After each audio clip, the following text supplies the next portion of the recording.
So, premature IRA withdrawal penalty fees are significant. Don't you feel cool when the highlight of your week is a series of hot showers? Mm-hmm. I need to join a gym, but could I just saw off my own arm instead? Going to a fancy party tonight and the only winter coat that goes with my formal dress was eaten by moths. Have such a good day.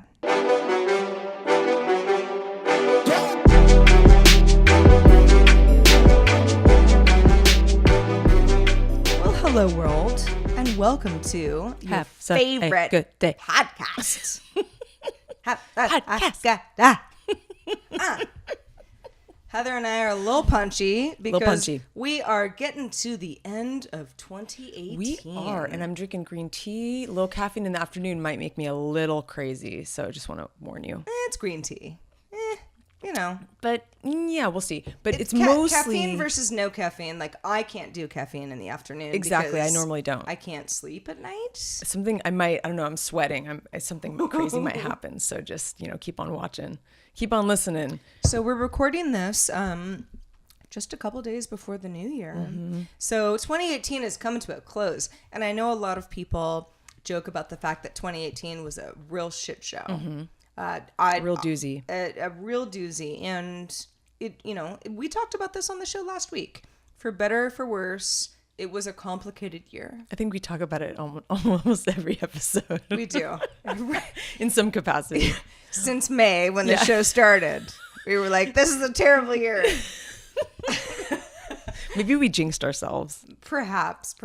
But we are winding down. And so that's going to be a theme of this episode, because why not? So shizzle. And I hope that everyone is wanting to have a better day, because we want to have one too, and we're going to do our best to give you one as well. We are. That is our number one goal, is you and wonderful days. It's true.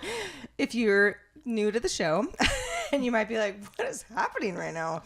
Have Such a Good Day is Heather Frank and Sarah Lane's podcast that is a labor of love, and also a way for our community to have a little bit of a brighter day, because we run through the absurdity of life. We really do. And we do it for your entertainment benefit, but also for the greater good of humanity. Yeah, exactly. And the greater good of humanity, that's what the show's about. And we hope that these are such, daily absurdity, circumstances that you probably relate, and it'll make you feel closer to, something bigger. Exactly. In the universe. I think relating to other humans, for me anyway, is sometimes a challenge. Yeah, I agree. And when I do feel more of that, I feel happier. Oh, absolutely. So you feel less alone. Exactly. Yeah. And there you go. And that's why we're here. So actually, this is a good time to maybe pitch our bonus topic for the end of the show. This was... it was a tight race, but I think the one that we're going to talk about today is what's something about yourself that you would change and something that you wouldn't. And originally it was just something that you would change, and then Jude Sturman, one of our viewers, suggested, why don't you talk about both? So that's what we're going to talk about at the end of the show for you $5 and above contributors. Yeah, and for anybody who's saying, well, what does that mean? Am I one of those people? If you are a contributor on Patreon, patreon.com/havesuchagoodday, that is the way that we get contributions from the community to help our show stay afloat. Absolutely. And there are extra perks for folks who go the extra mile. And there are many of you, and we love you all. And so help us float our boat. Exactly. Help us float our boat. So how was your week, Sarah? Oh, man. So I wanted to...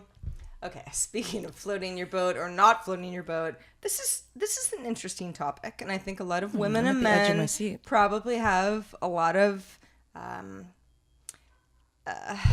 opinions about this one way or another. Mm-hmm. And that is the idea of chivalry, and how often when you meet somebody for the first time as a heterosexual female, is the male expected to pay for things? This is a very good topic. And I don't know what the answer is. But I know that it bugs me when I've just met somebody who's being, you know, real into me and is like, yeah, no, but you can pick up that dinner. I just met you. It's very unsexy, that's for sure. Yeah. But I also feel like it's not, it shouldn't be assumed that he has to buy everything. Of course not. But somehow at the same time, I get very turned off when that happens too quickly. It's nice to be taken care of, especially in the beginning. And there is, you know, it's not expected for them to pay for everything from here on out. No, but the certainly very beginning, not. they're kind of wooing you, and it is, maybe it's a little bit of an old school, like traditional thing, but I think it's still important. It's important for the woman to feel like she's being, you know, chased. Right. You know? But I also feel like as much as our social landscape has changed, sure, and certainly with, you know, male and female roles and you know what is assumed, I am uncomfortable saying that to a guy. Like, of course, you know it's what? hard to bring up. You should be paying for this shit. Yeah, how do you bring that up? Right, because I don't want to seem like I'm just trying to get a free meal. There's almost no way you can bring that up. I know. It's so frustrating. It's a real conundrum in this dating life of ours. And so, but what it does, it's interesting because it makes you not want to see him again. And it's like, it could just ruin something that could be good in the long run, but he's kind of like, you know, he's kind of ruining it right off the bat. But I also feel like to explain that to somebody makes you sound like a gold digger. Absolutely. So what do? You just stay, you just zip your lip. well, but then I had to pay. It's something that I went through with a perfectly fine gentleman. Don't have to get into any more than that over the last week, but I found myself being very annoyed and then was like, you know, Sarah, this might be pretty unfair of you. Well, to actually, be really annoyed about this. This is a good question for the audience. We'd love to hear from you about this topic. Like, do you guys think that chivalry should be dead, or is it still important? Email us at hi@havesuchagoodday.com. We would love to hear from you. We certainly would. And this goes beyond just like picking up the check. It's like opening a door. Totally. Now, I love that. I do too. I think that's very kind. I do too. Some women are actually offended by that. You know, it's funny. And it just depends on where you are in life and very subjective. What kind of relationship you want to have. It's funny that things like that can be deal breakers, you know, because you could like really have a great connection with somebody. But I don't need it to be where the guy walks all the way around, like if he's on the other side. But when it's convenient and when it kind of makes sense. Sure. Oh, I love it. It's like, like you don't have to put your jacket down over a puddle for me. No, exactly. But that's a better example. Or carry me over the threshold, like every time, you know. Yeah, but it seems like on date 2, like I offered to pay for dinner, like, and you were like thrilled. Well, here's the thing. I mean, like maybe just insist that I don't. Here's the thing that bothers me. I've seen this with guys where they don't open the door for you, and I really find it very unattractive because you open the door for a neighbor. It's not even just about, it's a respect thing. Oh. You know, you would hold the door open. In the morning, if someone's coming in, I'm like opening the door Absolutely. if I think they're going to be there in a few minutes. So it's almost like insulting if somebody doesn't, especially a guy who's trying to woo you and he doesn't open the door for you. I'm sorry. That might be a deal breaker for me. I mean, sure, if he forgot or he spaced out, but in general, that kind of stuff is important to me. I think there's you like to feel like a lady. I know that for me, that's what it makes me feel like a woman, and I like. Well, I think I think you and I share that, and we probably have our own little idiosyncrasies where it's slightly different, but I think we both feel that way. I also feel like I'm uncomfortable saying, "Well, guys should pay." Yeah. Because I don't really feel that way. Of course. But I also feel like in the beginning stages when it doesn't happen, it doesn't work for me. It doesn't set the tone. I'm not calling you back. Yeah, man. Well, hey, listen to that, guys. So let us know what you think. Yeah, please. How was your week, Heather? Well, it was, there was a holiday. There was a lot going on. I went up to the Bay Area, as you know. A couple like fun little like things from this trip. I won't bore you too much with the details, but You know, my mom is quite a gypsy. She's, you know, it's hard to really explain. She grew up on a chicken farm. She was an When artist. you say gypsy, she's not like from like the Roma people of Bavaria. No, she Okay. doesn't like travel around in a caravan or anything. But she did live on a commune when she was in her 20s. She's an artist. She's always been an artist, and you know, she's got some wild stories. But her closet is so crazy because she has like clothes. You know, everybody has like a personal style, but she wears clothes from all different cultures. So she's got such an eclectic mix of clothing, and she goes to dances and parties a lot. So she's always just got this, like, she's got kimonos, but then she's got like sequence stuff, and she's got Mexican bolo jacket, and like, I mean, she's like everything. Sounds like your mom is living her best life. Oh, she really is. And she's so cute. She gets so excited. And so you know, she's trying to show me everything, and she's trying to encourage me to wear certain wacky things on the show. I thought you might be interested in this. Well, maybe our audience would be interested. I was going to say, because I told her, probably like, less than me. I told my mom, I'm like, occasionally Sarah and I like borderline wear our pajamas. We're not really sure how our audience feels about that. But if you want us to wear bolo jackets and like sequins and stuff, just let us know. Do it. You want a sequin show? We'll do it. Yeah. But I actually did borrow a few items from her that I might wear on New Year's if we hang out. But other than that, hung out with my favorite uncles. Love those guys. And, you know, I hung out with some neat old people. And what I realized, you know, I've been a little bit like, I don't know, like, I'm not that happy about aging, you know, and I'm trying to have a better attitude about it. And I met these wonderful old ladies that were really cute and spunky, and they kind of inspired me. And I was like, you know, it can't all be that bad. They're having fun. When you say old ladies, how old were they? They were like almost 70. Like late 60s. That's not that old, Heather. Well, what do you consider old? Like 90? 90s. I'm going to a 90th birthday party tonight. Who's turning 90? It's an actor. Some of you might know him. His name is Dick Miller. Okay. And he is a sort of like a very prominent, like, you know, you would recognize him if you look him up. You got to look him up. He was in Terminator and The Howling and a lot of like these. Oh, so he played the guy in the Terminator that was in the gun shop when Arnold Schwarzenegger comes in, and he's just like, and then he shoots him. He's like helping him with guns. I mean, he just has that face that is so recognizable because he's just been in so much stuff. Anyway, he's just a turning career 90, actor. you know, and I'm going to Turning be, 90. it's sort of like a cocktail party. So I'm excited. That sounds really fun. It'll be interesting. You know, my grandmother, my mother's mother, who lived to be 99, weeks before her 100th birthday, she passed away. Wow. I know. But she was always in perfect health, and she was doing so good, like to the point where everyone was like, you're a superhuman for a while. For her 90th birthday, we threw her a surprise party. And it was family and friends, and she had a lot of friends, you know, everyone who was still around anyway. But it was a big group. And we surprised her, and she was so shocked, pleased, but shocked to the point where we were like, sit down, Nanny. Like, I'm sorry. Would you like some water? Like, afterwards, my mom was like, no more surprises. Wow. We've officially gotten to the point where she can't handle things like this. The 90-year-old woman needs like a little bit more chill. Yeah, because totally. it was like, surprise, you know, or it was like, you know, like, don't have a stroke. Yeah. Don't have a stroke. Don't have a stroke. Yeah, I mean, you don't hear about a lot of surprise parties for old people. I guess there's, you know, that makes sense. She was doing so well for so long, we just didn't realize it would ever catch up with her. Oh my God. That's I know. funny. That's really funny.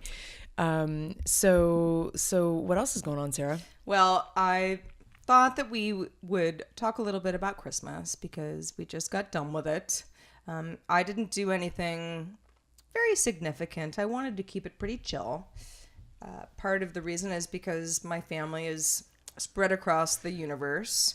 And also because, I don't know, just I've got the week off of most of my other work this week, so And you needed a staycation. yeah, That's always nice. Yeah, I was really just ready to to sleep in and not have any obligations. I get it. and just kind of get up. And sometimes, like yesterday, I watched 5 hours of television in a row and was just like, let's keep going. And I'm going to order some sushi on Postmates. It was great.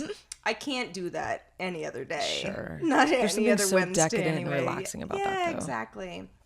So I was kind of laughing about it because there's a certain amount of boasting that goes on with Christmas where it's like, look at my tree. Yeah, totally. Look at my cool dog's Christmas sweater. Look at all these gifts I got. And all of that stuff. And I don't really get that. I kind of can't be bothered because it's all just weird stuff that I don't want to deal with later.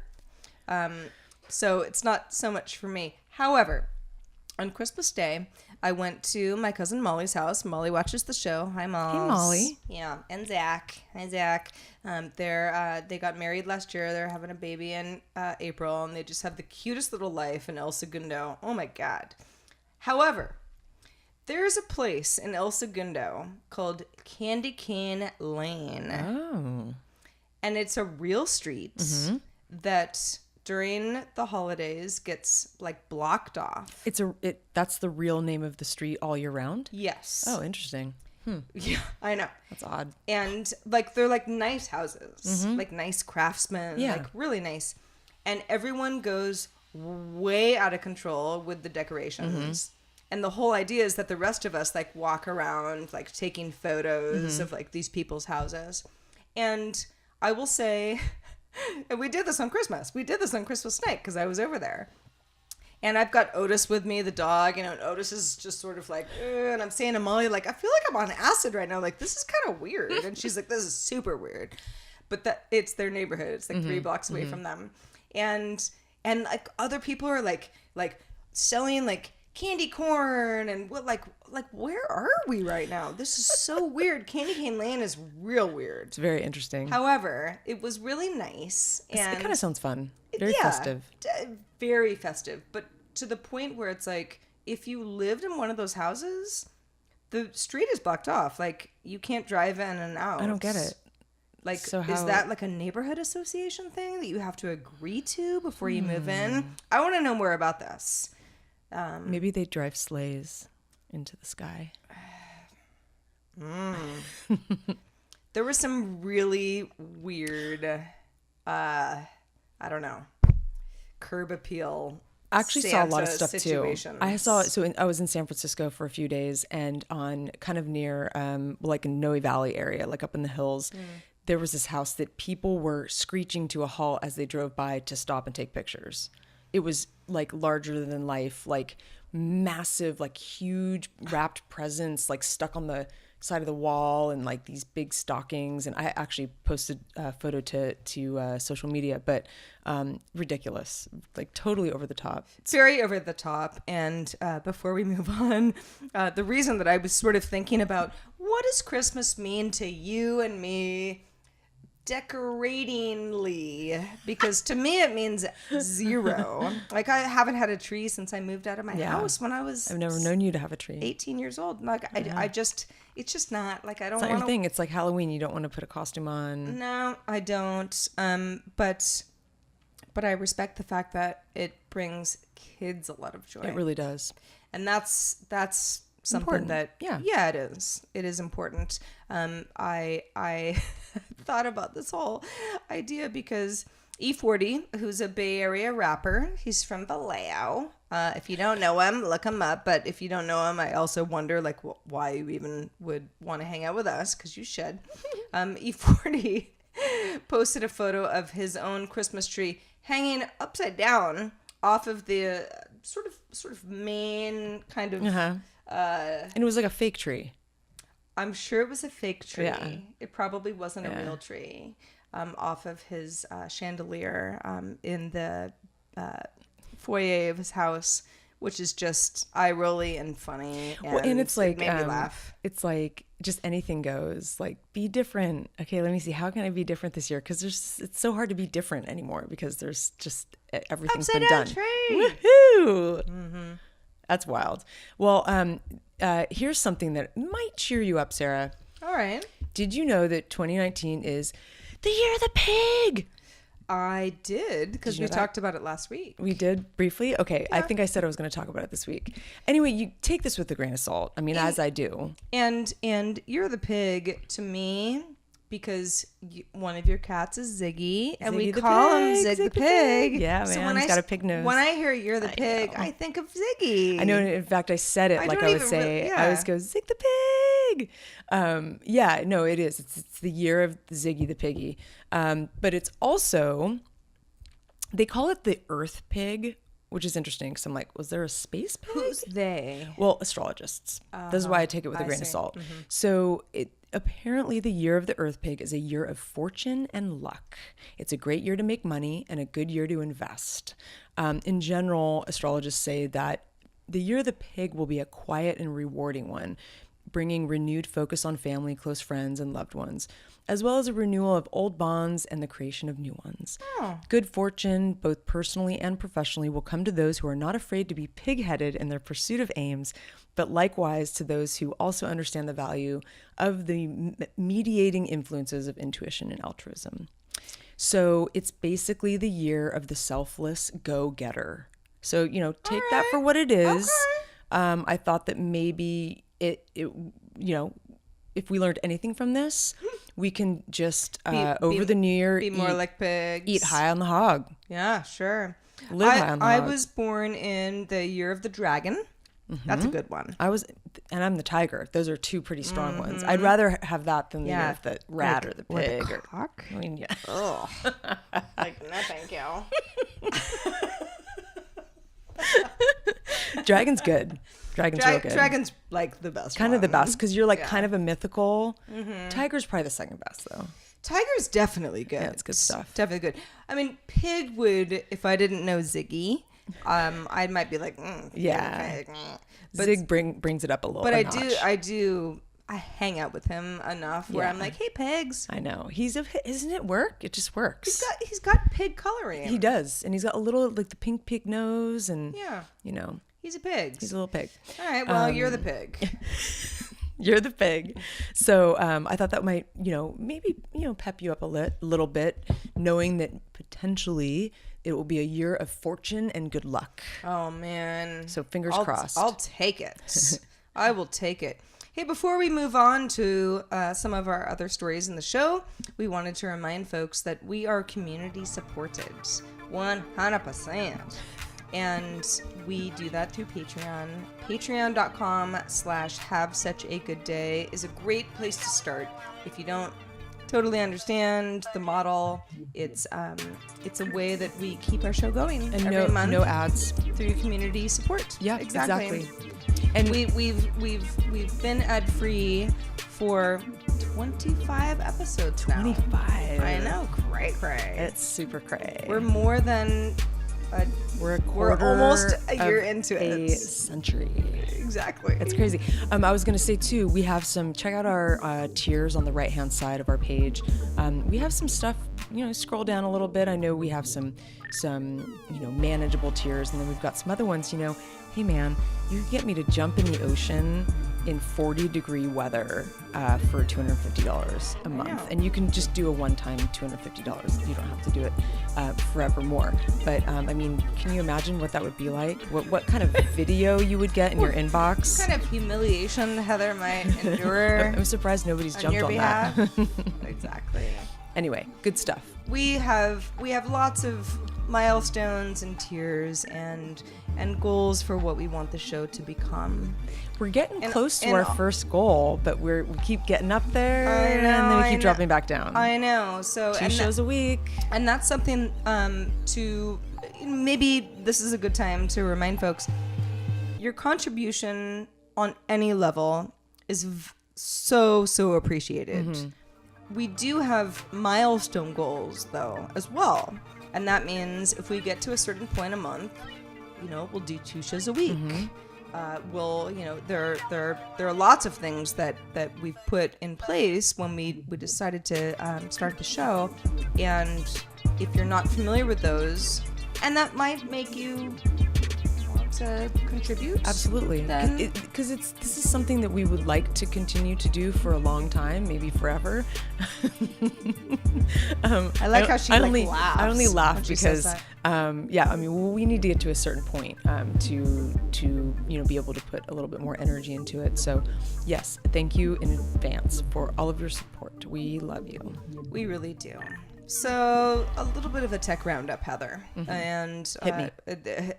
I'm ready. Gosh, there's been so much Facebook is, colluding with Russia. I and know. blah, blah, blah. It's exhausting. We're not going to talk about all of that. I can't. I literally cannot. However, what I can talk about is, this is interesting. Amazon reported that Alexa voice shopping, meaning you would say to your Echo speaker, hello, girl. I won't say her name again because I know it triggers things.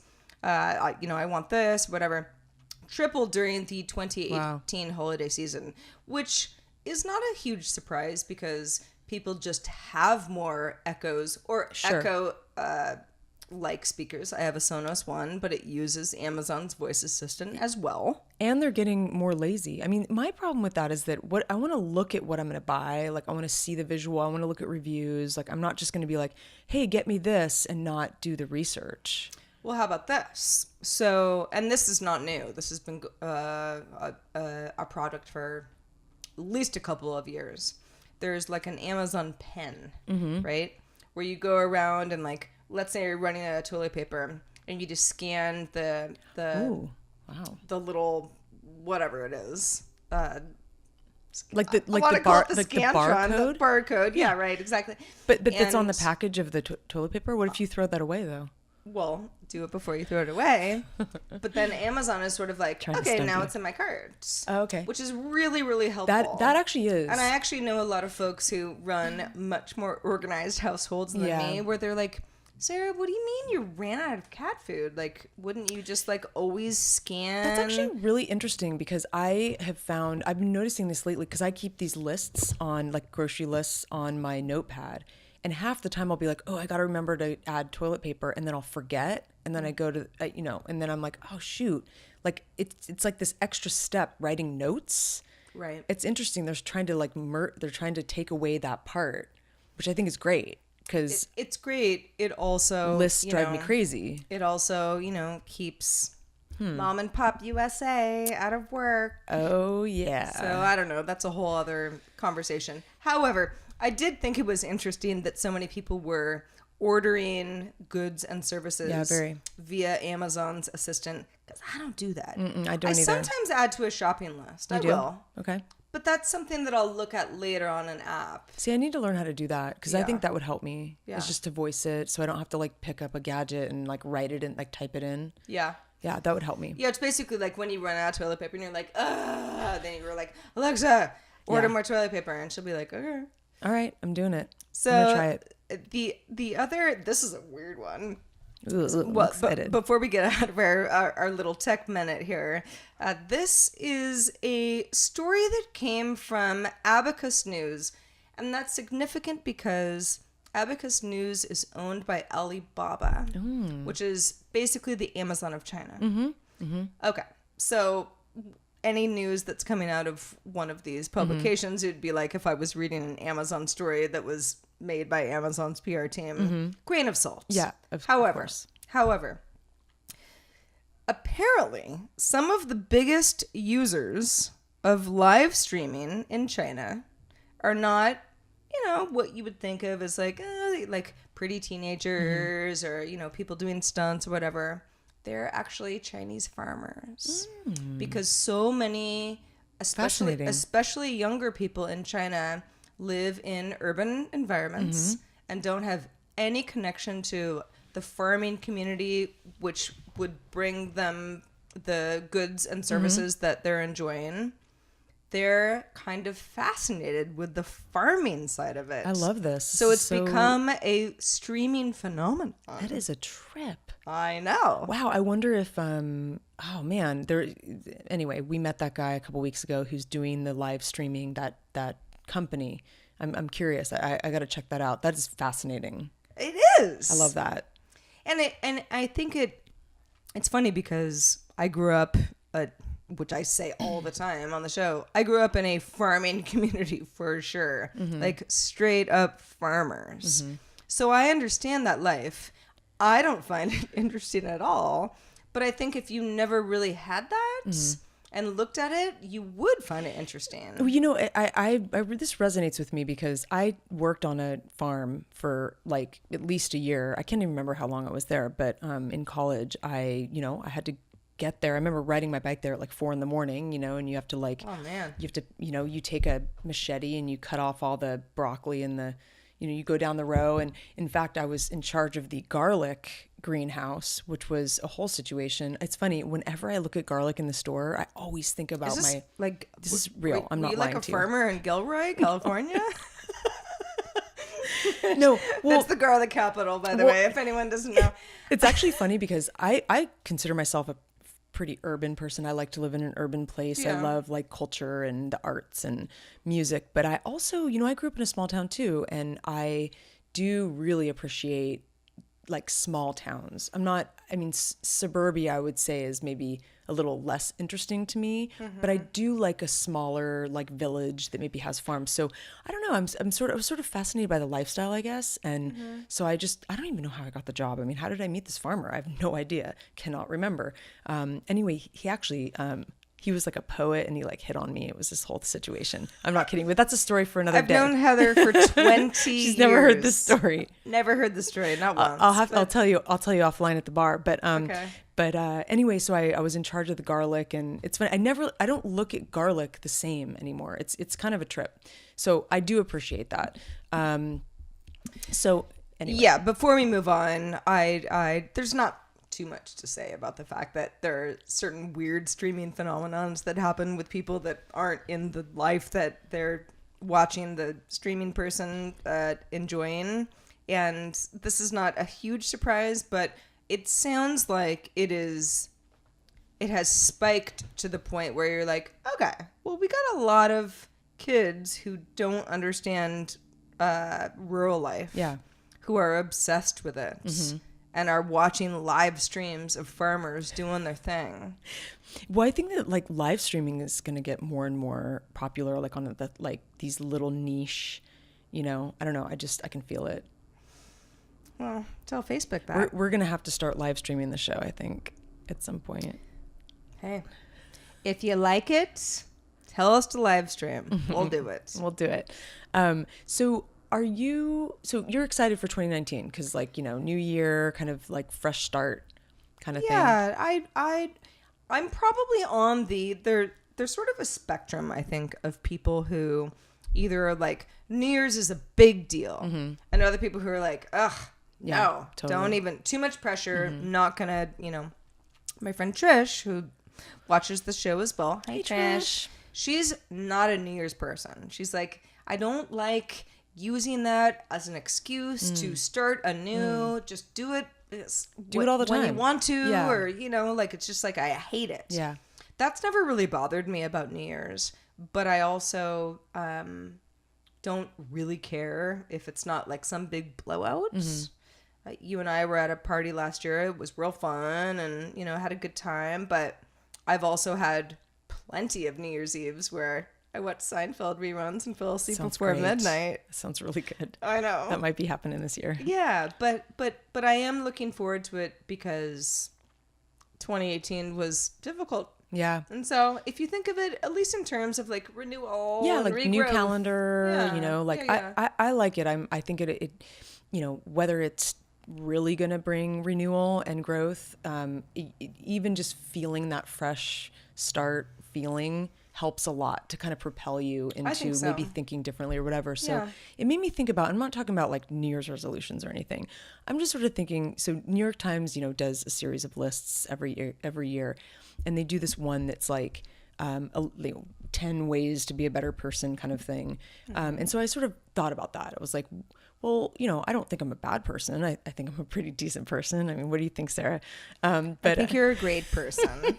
But, we can all make little tweaks. You're horrible, Heather. Could you imagine? Real this is bad. A good time for me to tell you that you're a real jerk. on air. But I thought of things like little things I could do that I get on myself about. So I wanted to share those with you. And I really encourage you to write us about yours, because maybe it would be cathartic for you guys to, write us an email of things that you would like to, change in yourself for 2019. So here are mine. Make my bed. Okay, I know that sounds really trite, but I find that it kind of could kick off your day like in an organized way. It's such a simple thing, but when you make your bed, you get up and it's like there's a little bit of a structure. I think I think that's going to help me, because I generally just kind of get up and it's like a huge mess. And my mother would agree with you, and she's never quite gotten me to agree with her. Linnell Lane makes her bed every day. Oh, I bet. And feels like if it isn't made, the day cannot continue. Yeah, no, a lot of people believe that. It's funny because I'm the same as you. Like, I'll kind of just get out, and it's like, it's not like super messy. It's just like kind of open, I'm like, I'll just, I don't know, like I'll like put it back together before I get it later. Yeah, exactly. I feel the same way. I really love road trips, and I mean, I just had one. It was, it was kind of a loner road trip, but I still kind of enjoyed being in the car and hitting the road. And I would love, there's so many areas around here that I have not been to, that I'm excited to, I would like to do more road trips to explore this area, because I mean, I'm not as familiar with it, and tap into like my adventurous side, because I think I've been such an urban dweller. I love like an urban adventure, but it would be really nice to go to the desert and I don't know, like just walk up a big rock, and just sort of feel alive again, like that kind of stuff. Well, and I think before the show you were saying you have some friends up in, mountain country, not far from here, where it's snowing. Yeah. I mean, we're not seeing the snow. I mean, this friend told me this morning that it just snowed and it was so beautiful. And I thought, oh, yeah, that sounds nice. It is. And it's not that far. No, it's not. No. And, Big Bear is really cool. I mean, there's a lot of great places. I would also, like I mentioned this earlier, but like embrace aging, what are you going to do? There's not much you can do about it. I got to be a little bit better about that. Well, there are definitely some things you can do about it. But you can't change your age. No, that's for sure. And so I'm like, I'm going to embrace it. I think that's part of, it's funny. I actually, I went on a date with somebody who was 30 recently, and real nice, whatever. But I'm a decade older than this man. Yeah, and we're real. We got along fine. But I realized the whole time how much older I was than him, and it wasn't because he wasn't wise or well traveled or whatever. It just is the way it is. It really is. And it really, a year does make a difference. A few years does. I mean, 10 years for sure it does. For sure does. You can really tell, like I can tell when someone's like in their 30s or in their 20s or whatever. Yeah, and it's not a bad thing at all. In fact, I remember being in my 20s and having people who were in their 30s tell me like, well, Sarah, you'll figure it out eventually. And like, it used to like, really bother me. Yeah, no, but it's true. Because you don't want to feel like, no, I'm tapped in. Yeah. Like I'm smart. I'm paying attention. Yeah, no, it's but crazy. There's nothing that really, there's no substitute for experience. No, it's so true. So I'm going to rattle off the last few. Pay attention and get out of my head, which is something that I tend to have my head up in the clouds, and I'm not. Sometimes I've got a lot going on in my head, and I'm, I think that sometimes I could benefit from being in the moment a little bit more. Sit down and write a short film, even if it takes all year. This has just been something I've been wanting to do. I've done a few short films. I have another friend who encouraged me to, I know it takes time, and but why not? I'd like to have a creative endeavor like that.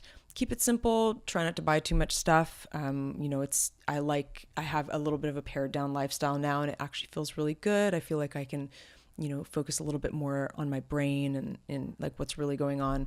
Don't sweat the small stuff. Accept things that you cannot control. And if there's a setback, just whatever you do, don't lose faith. And that's my list. I think that's a really good list. Thanks. Yes, very much so. So I would like to know yours. Please email us at hi@havesuchagoodday.com. Thank you. That is all. You're welcome. Oh, You're and welcome, actually, Heather. by the way, while we're talking about email, again, your contributions mean everything to us. But if you can't contribute monetarily, please leave us a review on iTunes. We're at 23 reviews. We would love to have more. Please help us hit some of these goals. And I wanted to share one quick email with you. This is from a lovely man named Craig. We call him Craigo. He's been a long time listener. He did. Hey, Craigo. So he wrote us. He said, "Hi, girls. I love you both. I'm back and now I'm stronger than ever." He's a Coast Guarder, like a lot of you out there. And he was hoping that we'd follow him on Instagram, which I do. He wants us to know him like he wants us to know him like he knows us, which I think is really sweet, and I totally agree. When he says he's a Coast Guarder, he's not in the Coast Guard. No, he's part of the Have Such a Good Day Coast Guard. Yeah, which means that he's part of the Patreon community. He's part of the $10 ballas right. that are keeping this boat afloat. Hey. And anyway, so I just wanted to shout him out because he's a fantastic guy. Oh, Craig, I'm so happy to hear that. And on that note. Wow, we're already at the end of the show. I felt like it went by very fast. It did. Anyway, all of you $5 and above, including you, Craig, stick around for our bonus topic. Which we have already talked about, and it's going to be a thrill. Things that we would change and things that we wouldn't change. About ourselves. Is it ourselves? Is it about life? Is it about both? Is it about men and their chivalry? You'll never know if you don't contribute. Unless you contribute to our Patreon. Oh, goodness gracious. For everyone else, this is going to be our last show of 2018. It is. I wish we had some confetti or little party we hats or something. God, I can't believe I didn't think of that. Well, we love you all, and we do. Whether you're listening or watching the video or sticking around for the bonus topic, boy, do we love you all. We really do. I was going to say guys, but it's guys and gals. Guys and gals. And everyone in between. Absolutely. And a lot of animals as well. Yes, lots of I animals. know a lot of your pets love your the pets show. Too. Oh, yes. Absolutely. So we'll see you in 2019, I guess. We will. Right? We will. For everybody else, stick around. More to come. I'm Sarah. I'm Heather. And have such a good day. Bye.